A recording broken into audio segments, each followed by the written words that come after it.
Nah, Semancir People, kembali lagi bareng kita di acara Samber Semancir Berbincang. Di episode kali ini merupakan lanjutan dari episode yang kemarin, di mana di episode ini kita bakal ngomong-ngomong dan bincang-bincang seru bareng teteh-teteh yang sama, tapi dengan topik yang berbeda. Nah, kira-kira Kang, di episode kali ini kita bakal bahas apa sih? Nah, di episode kali ini kita tuh akan bahas tentang bertahan di kehidupan kampus. Nah, ini penting banget sih. Setelah kita bisa masuk ke universitas yang kita mau, kita juga harus bisa menyesuaikan diri di sana ya Kang. Jadi kita bareng dua teteh-teteh ini bakal ngebahas hal-hal seru seputar kehidupan kampus. Ya. Nah, kalau gitu langsung aja sih ke pertanyaan yang pertama. Nah, nih Teh, gimana sih perasaannya waktu pertama kali masuk ke kampus gitu tuh? Yang awalnya tuh SMA seru-seruan, nah tiba-tiba berubah gitu di kampus. Nah, itu tuh perasaannya gimana tuh Teh? Mulai dari sebelah saya dulu nih, Teh Nabila. Oke, dari aku dulu ya. Perasaannya seneng-seneng, bingung, campur takut. Oh, campur takut. Campur aduk banget di situ. Okay. Senengnya, wah bisa naik jenjang nih gitu. Yeah. Tapi bingungnya gimana ya kalau nggak ada temen gitu. Gimana ya sama kehidupan dosen-dosennya, kayak serem-serem gak ya apa sama kayak guru atau dosen, karena banyak banget dari media sosial tuh yang nakut-nakutin. Iya, itu ya sih. Kalau aku seneng-seneng takut gitu ya, bimbang, bingung gitu. Karena emang dunianya dunia baru gitu. Nah, kalau Teh Cika gimana tuh? Kalau aku, perasaan aku waktu pertama kali masuk kampus biasa aja. Wah, biasa aja. Jadi kayak waktu itu aku bentrok sama kegiatan dari luar kampus juga, bentrok banget pas ospeknya. Jadi aku nggak ngerasain tuh vibes masuk kampus tuh rasanya kayak gimana. Jadi masuk udah belajar aja. Jadi kayak ya udah, karena ngerasanya masih vibes SMA kali ya, masih kebawa perasaan SMA. Jadi kayak ya udahlah, di kampus juga mau belajar, sama aja deh kayaknya di SMA. Biasa aja. Jadi belajar gitu ya Teh ya? Iya, sama aja. Lanjut belajar. Cuman beda suasana doang, sama jenjangnya aja lebih tinggi. Nah, Teh, nih kan tadi Teteh ngomong katanya pas sudah masuk di kampus ada yang seneng sama sedih, ada yang biasa aja. Nah, kan waktu kita masuk kampus nih kita harus menyesuaikan diri, terutama sama temen. Gimana tuh? Waktu pertama kali ketemu teman-teman baru, gimana tuh perasaannya? Dari Teh Cika deh. Kalau aku pertama kali ketemu teman-teman tuh sebenarnya ya kayak rasanya tuh kayak biasa juga, biasa aja ya. Biasa aja. Jadi pas masuk kelas ketemu teman-teman tuh kayak ya biasa aja, kayak oh ini orang-orang baru lagi. Tapi yang aku suka dari di dunia perkuliahan saat bertemu teman-teman baru tuh mereka tuh beragam. Jadi aku dapetin insight baru dari mereka yang buat aku tuh kayak bisa membuka jendela-jendela baru di hidup aku gitu loh. Kayak ngedengar dari yang luar kota, luar daerah. Jadi tuh akhirnya membuka peluang aku untuk mengerti orang-orang yang tadinya biasanya selingkungan mulu kali ya. Gak jauh-jauh dari Kabupaten Serang, gak jauh-jauh dari Kota Serang biasanya. Ini akhirnya kayak harus ketemu dari kota-kota lain ataupun provinsi lain, jadinya kayak ada bumbu-bumbu ini sih, bumbu-bumbu menyenangkan dengan pengetahuan barunya. Tapi kalau untuk ketemunya sih ya biasa aja, gak ada yang gimana-gimana. Kalau buat Teh Nabila gimana nih? Kalau dari aku sendiri, statement yang pertama itu aku dipatahkan. Ternyata mereka tuh asik-asik parah. Kayak bener kayak kata Kak Cika tadi, itu kita ketemu sama orang banyak, bisa tahu karakteristik mereka gimana. Tapi ternyata emang mereka baik-baik, karena emang mereka juga butuh teman. Mereka butuh teman baru kan. Juga. Jadi sama kayak kita. Sama. Jadi ya udah, akhirnya ngobrol, banyak cerita, nyambung, banyak temen gitu. Soalnya Teh, dari statement-statement yang di luar sana beredar katanya, kehidupan pertemanan di kampus tuh serem loh kayak. Jadi aku yang belum merasakannya aja udah takut dari sekarang. Gitu. Khawatir. Padahal nggak ada apa-apa, nggak ngegigit juga kan mereka. Iya, biasa aja kayak kita temenan waktu SMA, malah lebih beragam, lebih banyak orang-orang baru yang kita ketemui dengan pola pikir baru nantinya. Betul. Setuju banget nih. Lanjut Kang. Oke, lanjut ya. Nah, ngomongin soal kuliah nih. Kan kuliah tuh bisa dibilang berbeda ya dengan sekolah. Nah, waktu masuk kuliah tuh gimana sih cara awalnya bisa nyesuaiin diri sama mata kuliah di kampus gitu tuh? Nah, gimana tuh Teh? Pertama ya kita harus cari materi-materi dulu sebelumnya, kayak biar nggak langsung kaget. Terus menyesuaikan dirinya sebenarnya sama aja sih, kayak kita masuk duduk dengerin dosen ngomong, udah gitu doang, sama bener kayak Kak Cika. Kayak biasa aja, tapi ya cuma bisa pakai baju bebas. Kalau sekolah kan seragam ya. Lebih dipantau ya sama guru. Kalau di situ kita bebas. Cuma kalau kita telat ada hukumannya juga. Tergantung dosennya gimana, kebijakannya gitu. Kalau dari Teteh gimana nih? Kalau aku menyesuaikan ya. Iya. Karena tetap aja ketika kita berpindah jenjang atau kayak kita pindah tempat aja deh, pasti tuh di sana tuh ada kayak ketentuan-ketentuan baru dan juga ada prosedur-prosedur baru.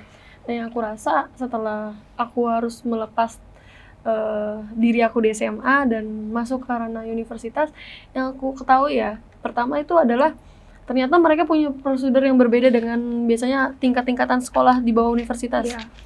Dan dimana kita tuh harus lebih aware lagi atau kita tuh harus lebih ngeh lagi tentang peraturan-peraturan itu, karena kita udah disebutnya mahasiswa.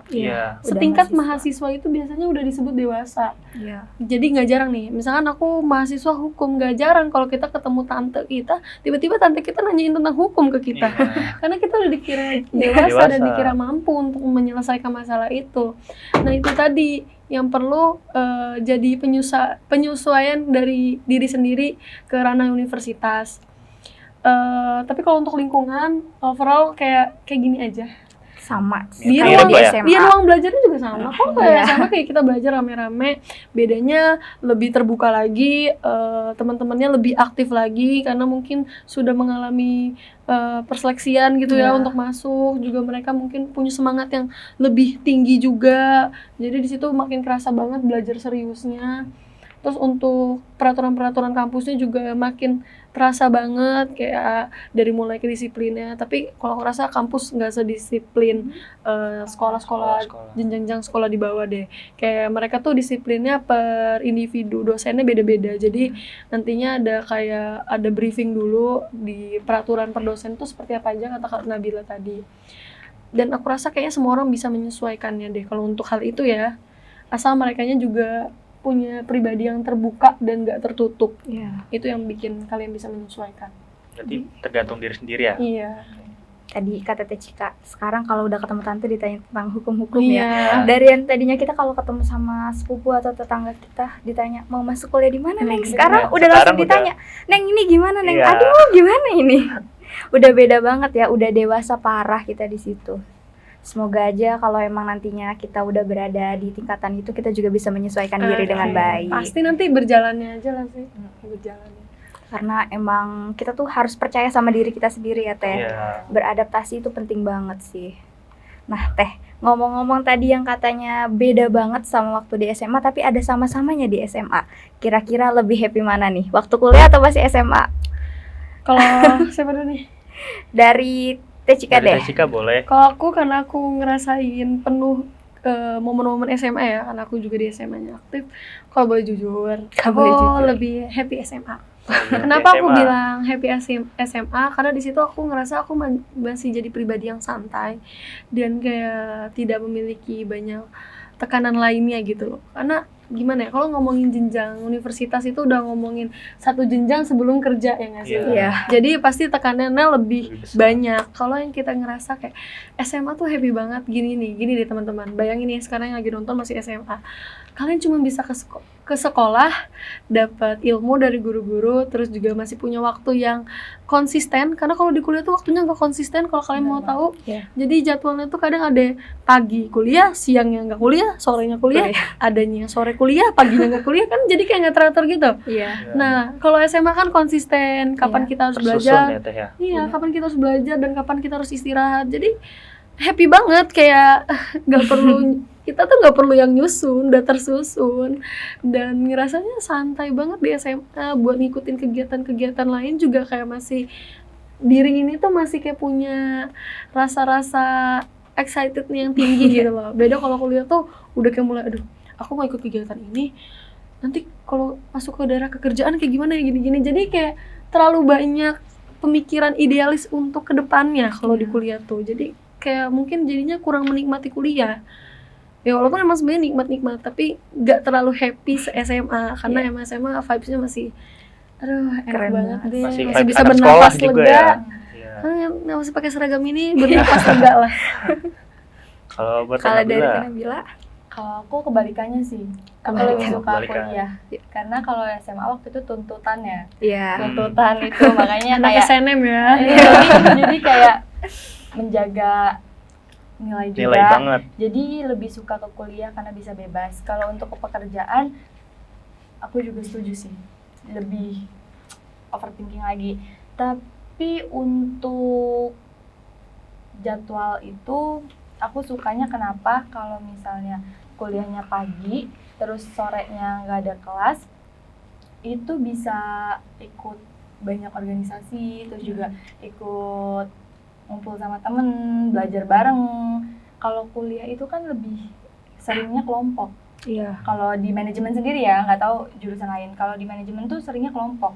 Jadi bisa ada kerja kelompok bareng gitu. Kalau aku. jadi waktu-waktu kita tuh terasa lebih banyak ya. Ya banyak versi ya. Iya. Pasti teman-teman juga nanti bakal ngerasain kalau udah ngerasain sih. Iya. Nanti Iya. kalian Orang beda ya. iya, nanti kalian bisa komentar sendiri ya. Mungkin yang dari teman-teman yang tadinya kalau di SMA tuh bergeng terus yang lagi happy-happynya sama teman-teman tiba-tiba masuk kuliah agak nggak punya banyak teman, itu juga ada kok teman-teman aku yang kayak gitu. Jadi beda variasi cerita beda dari beda-beda orang. Nanti Tapi- kalian temuin variasi cerita kalian sendiri kalau udah ngerasain. Oh ini kan udah ngomongin nih gimana sih seruan SMA atau seruan kuliah. Nah sekarang lanjut nih ke pertanyaan selanjutnya. Nah kalau misalnya nih teteh itu ikut acara organisasi atau kegiatan di kampus gitu, Atau di luar kampus atau di luar kampus. Nah gitu tuh gimana sih cara nge-manage waktunya gitu biar nggak bentrok atau nggak keteteran gitu tuh. Kan biasanya tuh ada yang ikut kegiatan ini, kegiatan itu, tapi nggak kepegang gitu tuh teh. Soalnya nih ya Kang ya, dari yang aku lihat dari Instagramnya kedua narasumber kita ini, banyak tweebon, Iya. banyak juga acara-acara sebagai duta dan lain-lain sebagainya, kayak pasti capeknya kerasa banget ya, udah harus aktif banget kuliah, tuh. organisasi, Iya. ngejar-ngejar prestasi. Gimana nih Teh? Semuanya dipegang. Gimana Dari tuh? Teh Nabila deh.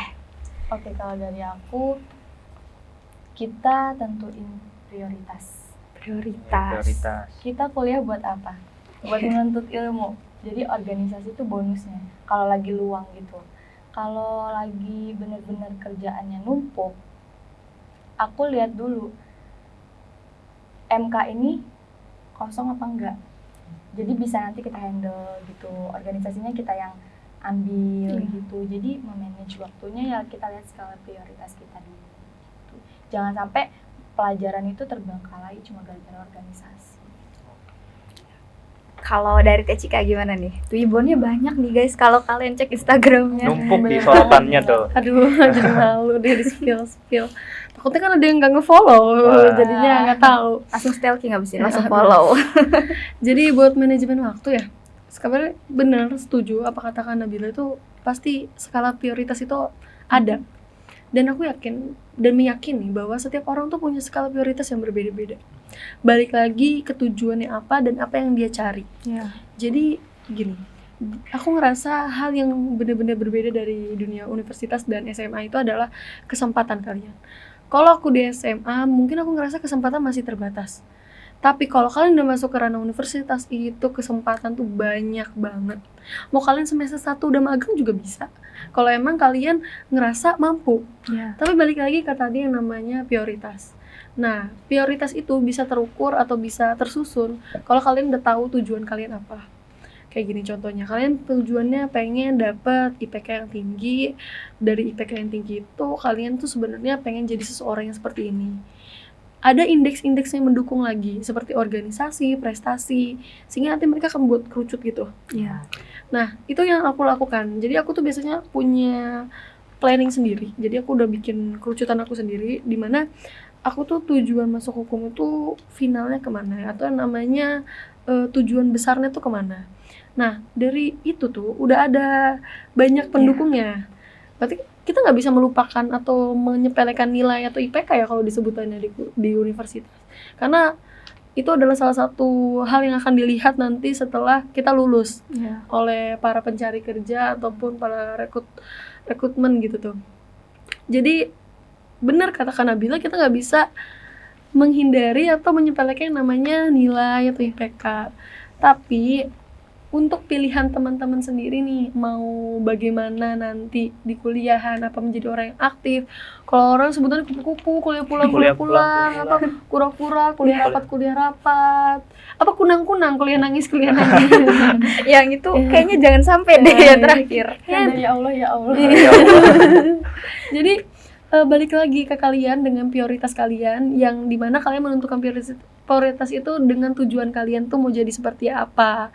Nanti kalau kalian udah punya tujuan, prioritas itu akan terlihat. Apa kalian akan condong ke IPK, apa kalian akan ada yang condong dengan pengalaman, apa ada yang condong dengan prestasi, itu akan terlihat setelah tujuan kalian sudah jelas. Kayak misalkan aku terlihat condong di pengalaman, ya aku ada minusnya di IPK walaupun gak yang terjun bebas ya, masih 3 atas lah ya. Tapi tetap aja aku nggak bisa mendapatkan nilai sempurna 4 karena fokus aku ada yang terbagi di hal lain, karena emang tujuan aku mencari pengalaman yang banyak. Udah jelas kan? Kalau tujuannya apa ya pasti nanti ada yang harus dikorbankan sedikit. Tapi itu tadi di situ yang permainan manajemennya itu yang harus ketat ya. Kalau aku alhamdulillah di hukum itu agak santai karena jadi kita tuh bahkan libur itu dari Jumat, Sabtu, Minggu. Wow, enak banget nggak? Jumat, Sabtu, Minggu. Jumat, Sabtu, Minggu 3 hari. Dimana biasanya di waktu 3 hari itu aku tuh fokus ke kegiatan-kegiatan di luar kampus. Kenapa milih kegiatan di luar kampus? Kan di dalam kampus juga banyak. Itu opsi masing-masing ya. Baik lagi tadi kata aku, tujuan kalian apa? Kalau aku emang nyari banyak pengalaman, dan aku rasa pengalaman di luar itu masih lebih banyak gitu. Jadi aku condong ke luar kampus, dan akhirnya menjadikan aku yang seperti sekarang. Nah itu tadi, waktu-waktu itu aku gunain full. Makanya kadang kalau aku bikin SG kegiatan itu biasanya Sabtu, Minggu, Jumat. Dan bahkan aku dapat bonus Senin libur. Senin libur, jadi 4 hari karena ada jadwal yang dirubah gitu tuh. Nah itu tadi teman-teman, enaknya di kuliah itu kalian bisa mencoba kesempatan banyak, tapi kalian harus pintar-pintar memanajemen dan menganalisis sih, lebih pentingnya menganalisis mana yang mau kalian lakukan. Jangan sampai nanti kalian melakukan satu hal tapi hal-hal pokoknya terlewatkan, terus malah yang tadinya harusnya bikin kalian jadi orang yang berkembang di universitas malah jadi orang yang stuck karena kalian gak punya planning yang jelas dengan manajemen yang pasti. Jadi teman-teman kalau misalnya nanti mau memutuskan jadi apa, yang penting ingat tujuan kalian apa. Jangan sampai tujuan dan apa yang kalian lakukan itu tidak sesuai ya Teh. Karena kalau udah ada tujuan untuk prioritas dan untuk manajemen tuh akan mengikuti. Tolong tujuannya jelas. Jadi dari sekarang dipikirkan ketemu pasti. Aku tuh bukan tipe orang yang bisa manajemen waktu Kak. Aku tuh bukan orang yang bisa bagi-bagi waktu atau tugas. Bisa kalau udah ketemu tujuannya. Nanti kamu kebuat kok gambaran kasar di otak kamu, kira-kira saya perlu apa aja sih untuk mencapai tujuan saya gitu. Jadi nanti ada aspek-aspek pendukungnya tuh terbentuk sendiri. Kang Bagus nih, apa nih tujuannya nih? Kalau tujuan saya sih bisa lebih baik ya untuk kedepannya, terus juga bisa lebih baik untuk memanage waktu biar nggak keteteran gitu. Iya, karena emang yang bikin kita jadi capek itu keteteran ya Teh. Keteterannya itu. Manage-nya kita yang nggak baik itu bikin kita keteteran parah. Semuanya tuh pasti capek. Kalau kata aku mah ya, yang kupu-kupu juga capek. Karena mungkin dia tujuan dia IPK 4 mungkin. Iya. Atau yang jadi kura-kura juga capek. Mungkin tujuan dia untuk menjadi ketua BEM. Atau yang mungkin kuliah nangis juga capek. Semuanya kalau kalian ngeliatnya cuma capek, semuanya capek. Tapi balik lagi, manajemen waktu tuh sama aja kayak main game. Kapan kalian harus main game dan kapan kalian stop. Dan tapi kan kalian kalau main game itu ada tujuan ya buat menang atau ke level tertentu. Nah, itulah. Seseru-seru itulah, jangan dianggap serius. Aduh, aku harus manajemen waktu. Gimana ya? Apa aku harus nyewa sekretaris? Mungkin dong. Seru-seruan aja. Jadi seru-seruan tapi tetap harus sesuai dengan tujuan kita ya Teh. Catat.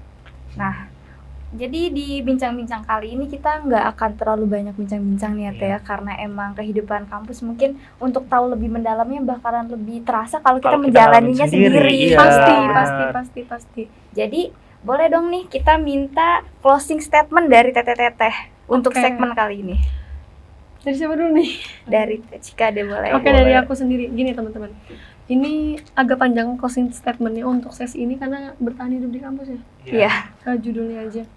Kalian kemarin di episode sebelumnya itu udah memasuki tahap mau masuk kampus, dan mungkin episode ini akan membantu kalian nanti untuk bertahan hidup di kampus atau survive di kampus. Closing statement dari aku adalah kalian pertama harus jadi diri kalian sendiri. Jadi diri kalian sendiri dengan kaki kalian sendiri. Gini teman-teman, kadang yang suka disepelekan adalah bahwasannya sikap bergantung sama orang lain itu harus dihilangkan. Sangat harus dihilangkan. Kita harus menjadi pribadi yang terbuka dengan siapa aja, siapapun. Tapi kita tidak boleh menggantungkan diri kita dengan salah satu orang ataupun beberapa orang, itu tidak boleh. Apalagi di dunia universitas. Kayak kalian itu dituntut untuk menjadi dewasa dengan diri kalian sendiri jika di universitas ya. Itu salah satu hal yang akan membantu kalian bertahan hidup di kampus. Dan selanjutnya adalah punya kecerdasan emosional aja sih. Menurut aku itu adalah hal penting untuk teman-teman semua bisa bertahan hidup di kampus, karena kecerdasan emosi kalian itu akan diuji nanti saat di dunia kampus, gimana kalian bisa bersikap dengan teman-teman kalian, dengan dosen-dosen kalian, dan dengan lingkungan-lingkungan yang kalian ambil dan kalian pilih. Kalian tidak bisa lagi membawa emosi-emosi SMA kalian ke universitas, karena kalian dituntut menjadi orang dewasa dengan profesional yang tinggi. Nah, itu penting sekali teman-teman. Buat teman-teman yang tidak lanjut ke universitas juga, kalian belum berhenti perjuangannya, atau mungkin akan ada yang menyusul baru masuknya nanti universitas, bisa banget, boleh banget. Intinya siapapun yang lagi nonton ini, kalian tetap tenang, karena setiap hal itu ada jalannya. Bahkan untuk bertahan hidup di kampus pun ada jalannya. Dan saran aku untuk tidak tergesa-gesa atau terburu-buru dalam mengejar sesuatu, karena itu akan membuat kalian hanya terjatuh. Dan buat siapapun juga yang sekarang lagi di keadaan kampusnya baik-baik aja, semoga sampai akhir baik-baik aja. Dan yang lagi di kampusnya mungkin lagi dapat masalah, lagi ada trouble dikit gitu, tetap tenang dan ya nikmatin aja, karena mungkin belum gilirannya kamu untuk ngecapai itu. Intinya sih siapapun yang lagi nonton ya harus dengan pribadi diri sendiri yang tenang aja sih, karena kalau udah masuk universitas itu diuji banget cara berpikirnya, cara mengontrol sesuatunya, saling membahu aja sih. Tapi dengan diri sendiri harus lebih sayang lagi gitu, jadi diri sendiri. Iya. Kalau dari Teh Nabila gimana nih? Aku sependapat banget sama Kak Cika, lebih kalau ke universitas hati-hati sama yang namanya insecure. Jadi kalian harus benar-benar bisa gimana sih biar kita bisa sama, atau seenggaknya jangan insecure banget. Kita down boleh, tapi kita harus cari cara supaya kita nggak terpuruk terus. Sama banget kayak Kak Cika tadi, aku menambahkan itu aja. Cukup ya. Intinya tuh harus yakin ya sama diri kita sendiri gitu. Benar. Nggak boleh kayak saya mah kayak gini, saya mah kayak gitu. Itu malah tambah beban pikiran juga kan. Nah gitu intinya. Wow, dari 2 sesi kita ya Teh ya, kita dapat banyak banget ilmu, kita banyak banget pembelajaran. Terima kasih sekali untuk mau sharing-sharing sama kita di acara Samber. Buat kru-kru di belakang, Iya. kasih buat MC interaktif ini dan penonton yang udah nontonin dari episode sebelumnya. Semoga apa yang kita bicarakan hari ini bisa kita ambil hikmahnya, pembelajarannya. Amin. Oh ya Kang, mengenai kuis gimana nih? Kuis tuh bisa diisi di IG OSIS Mancir ya. Nah, jadi buat kalian yang ngisinya tercepat dan jawabannya tuh benar gitu, nanti kita bakal ngasih hadiah buat kalian nih. Tuh. Jadi nanti abis selesai nonton ini langsung cus ke IG langsung OSIS buka aja ya IG Mancir. OSIS Mancir. Cepet-cepetan nih. Hadiahnya yang pasti menarik. Tungguin aja hadiahnya. Oke. Makasih ya Teh sekali lagi makasih ya, atas Teh. waktunya. Sudah datang. Buat kalian yang masih mau tanya-tanya tentang kampus, boleh banget nanti sharing-sharing aja ke kita Iya. di secara pribadi lewat sosial media. Kalau ada yang nggak tahu sosial media, tanya ke MC. Iya, Iya, boleh. Atau nanti Boleh, biasanya boleh. editor ditaruh ya. Editor taruh aja kita ya terbuka nanti. banget kok ya, Kita Kak. terbuka banget, kita bisa sharing-sharing apapun. Enjoy your journey. Kita juga pengen kalian sukses. Kita berkembang bareng-bareng. Iya, Nggak akan ada yang stuck berkembang. kok. Kita semua punya kesempatan untuk berkembang. Oke. Jadi ini adalah akhir dari sesi 2, yaitu bertahan di kehidupan kampus. Semoga apa yang kita bicarakan hari ini dapat diambil manfaatnya. Kalau ada kata kesalahan yang kita lakukan, mohon dimaafkan. Wabillahi taufiq wal hidayah. Wassalamualaikum warahmatullahi wabarakatuh. Dadah.